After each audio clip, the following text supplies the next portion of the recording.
Hello, it's another episode of Low Tech Learning, and this one is why I do what I do, antibiotics. So, biotics. So, some of you asked me why I picked the antibiotics I do, so I want to do a short thing about that so you know what I would do in your situation. So, the first antibiotic choice that's real easy is if you have a skin infection or a bite wound infection. And I kind of put them in the same category because it depends on how severe things are. So that might be how deep or extensive the wound is, or how many the wounds are. So that would be on one end if it's bad or not too much, right?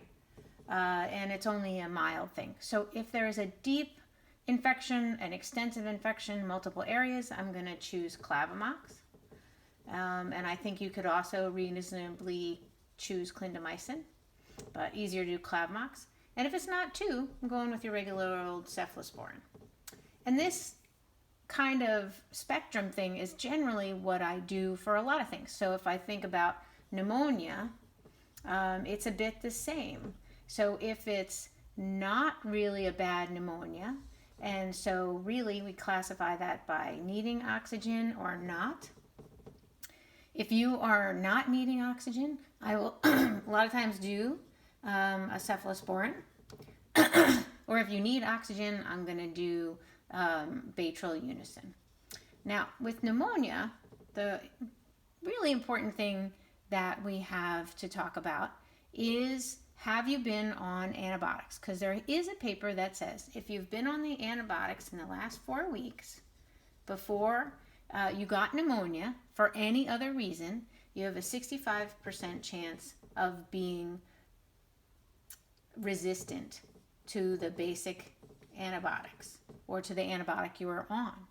So that's why we generally start with pretty severe pneumonia doing Baytril Unison, because we want to cover our bases for any sort of possible resistance, and especially make sure we ask. And we should ask for every infection we're treating, have you been on antibiotics in the last 4 weeks? Because it really could change what we do. So what other infections? So pneumonia and peritonitis are treated about the same.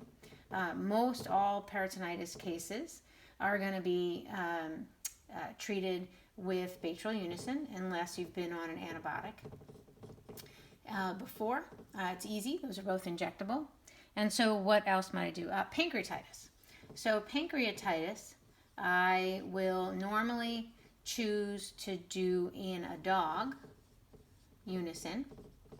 But in cats, because it's just basic coverage, maybe even ampicillin.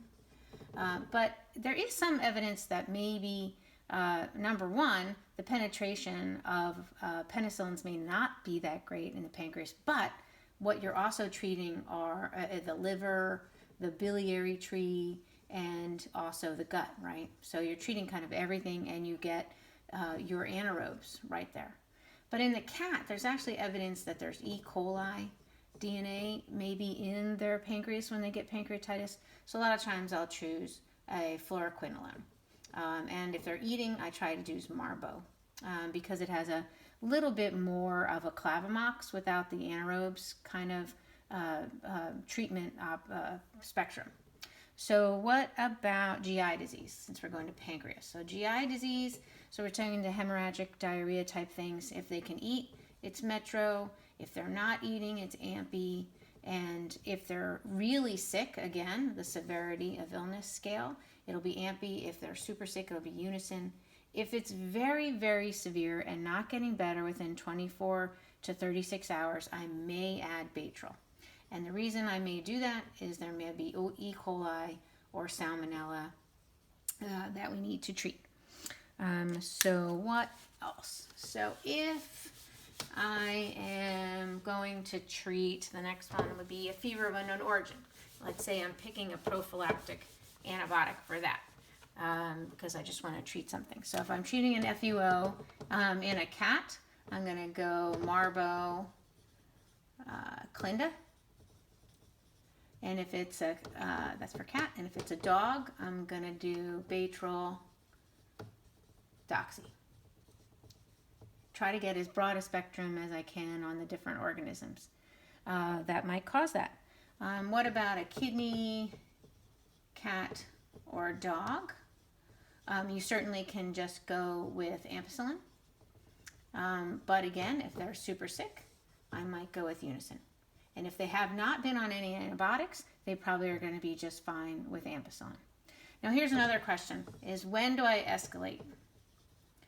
So a number of people who have been here a long time know that generally I do not escalate antibiotics even when a patient is sick until it's been greater than 36 to 48 hours on the antibiotic I'm on. So if I start with Unison and the fever isn't gone, I'm not going to add Baytril until 36 to 48 hours of that fever still being there.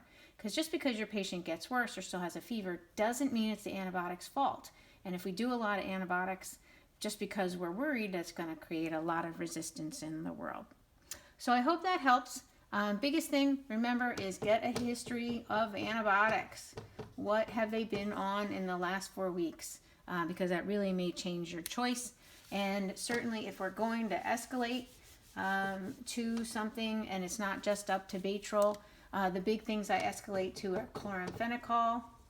If they can eat, doxy, because sometimes you still don't have resistance to doxy if you have resistance to Baytril. And also, unfortunately, the aminoglycosides. In very rare cases, and only with a culture, really, generally, will I break out the meropenem. And please remember that you need to get permission to use meropenem in the hospital from a criticalist or Danielle. All right, thanks.